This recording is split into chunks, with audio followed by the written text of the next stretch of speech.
Let's be real, most women never hit 10K per month in business, and that is not because they are not talented, not because they don't work hard enough, but because they were never taught how to sell high ticket. You've been conditioned to think that charging premium is selfish, it's greedy, or even unethical. But let me ask you this.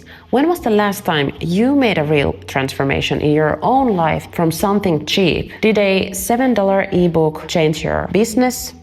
No. Did a free course completely transform your life? Probably not. But did a big investment, whether in coaching, education, or mentorship, force you to show up differently? I know that at least in my own life, that is what happened. So when people invest more, they commit more. And yet most women undersell themselves, still thinking that charging more is taking, when in reality, it's the only way to create real transformation and impact in the world. So today I'm going to break down the 5 essential sales skills that allow you to confidently sell high-ticket services without feeling salesy, pushy, or manipulative. And as you listen, you might start realizing that the only thing stopping you from making 10K, 30K, 50K, 100K per month isn't your audience, your niche, or even your experience.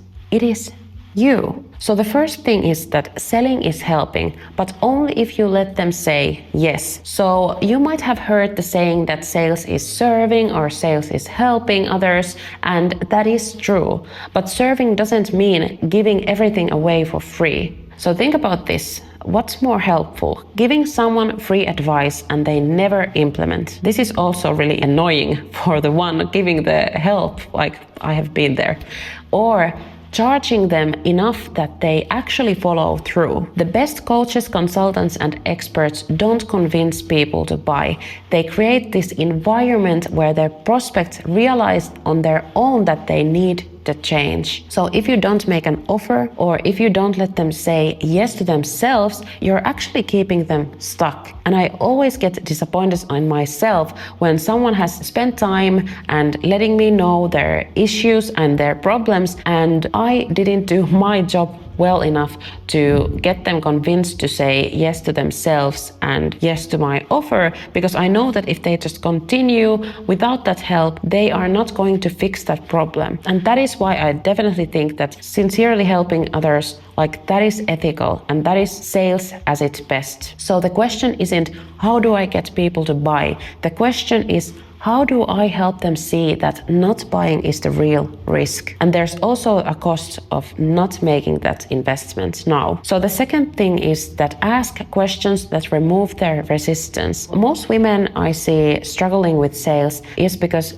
they focus too much on their offer and themselves, their skills and imposter syndrome that they're feeling, and not enough on their prospects' reality. And here's where most sales calls go wrong. So they try to convince instead of asking the right questions, the kind that remove objections before they even say them out loud. So most high-ticket clients don't need more information. They most certainly don't need you proving yourself. They need more clarity. So instead of saying, do you want help?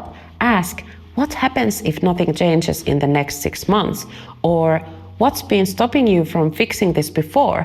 Or if I could show you a way to get results faster, would that be worth exploring? So when you ask the right questions, the prospect convinces themselves. And the biggest belief they need to shift is that investing in themselves is the fastest way for them to change and succeed. So the third thing is that follow-up is how you win the game. So most people think sales is about closing deals on the first call. And I have heard so many women just like quitting after that, like they never get back to that person who rejected them.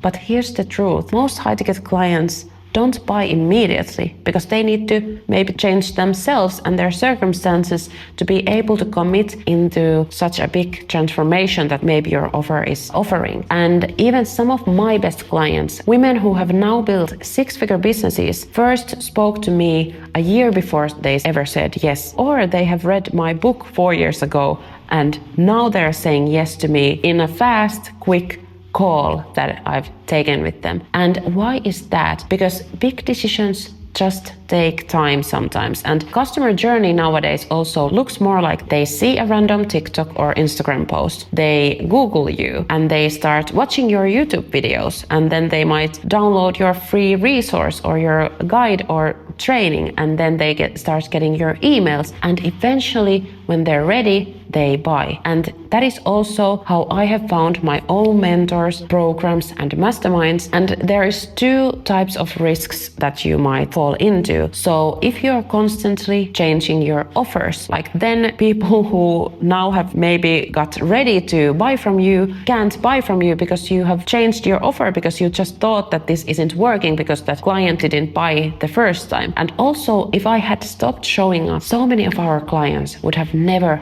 bought, and so many hundreds of thousands, I think maybe probably $1 million would have been missed because of that. And also, I'm attending a mastermind in New York next week, and that is from a person who I met through YouTube, and I trusted him because I had been watching his YouTube videos for ages at that point already. So the fourth thing is that track your actions and not just your results. A lot of women feel frustrated with sales because they don't see instant success. But if you're thinking in terms of long-term success and building a sustainably growing company, it isn't just about those instant wins, which of course you're going to get also when you're just taking calls and you're going to close the deals, but it's also about knowing your numbers and working the process. So here's a mindset shift that changed my business forever. Understanding that sales is just math. And if you know that on average it takes 5 conversations to close 1 client, and if you want 3 clients per month, then you need 15 conversations. That's it. There's no mystery, there's no guessing, just inputs that drive outputs. And of course you need a proven system to convert those clients. So instead of asking, why am I not making sales? Ask, how many people am I reaching out to? And how many sales conversations am I having? Or how many follow-ups am I doing? Because once you master this, hitting 10K per month becomes predictable. So the fifth thing is that never pitch to an uncertain lead. And here's also how to attract clients who are already sold. So here's a mistake I see all the time. Women trying to sell to people who don't even trust themselves to succeed. And you probably know the type, the ones who say, I just don't know if this is the right time, or I need to think about it, or I want this, but I'm just not sure I can make it work.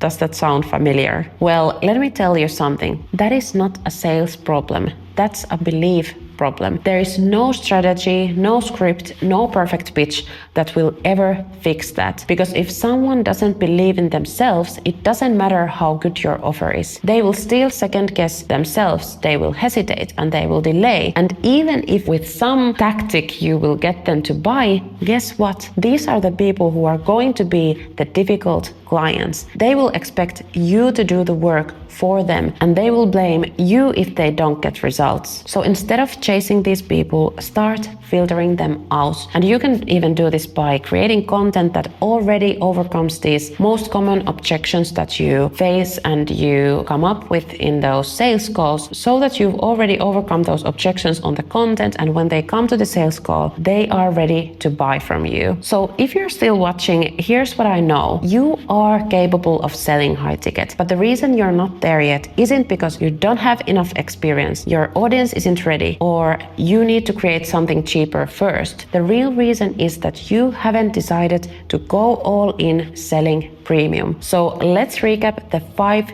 sales shifts that will get you there. So first thing is that instead of trying to get people to say yes to your offer or your services, let people say yes to themselves and ask questions that remove the resistance and follow up until they're ready. And track your inputs, because sales is math, not luck. And the only thing left is deciding that you're done playing small. And look, I'm not going to tell you what to do next, but if this spoke to you and if you're realizing you're done waiting and ready to start selling premium services the right way, just click the link below this video and let me show you how.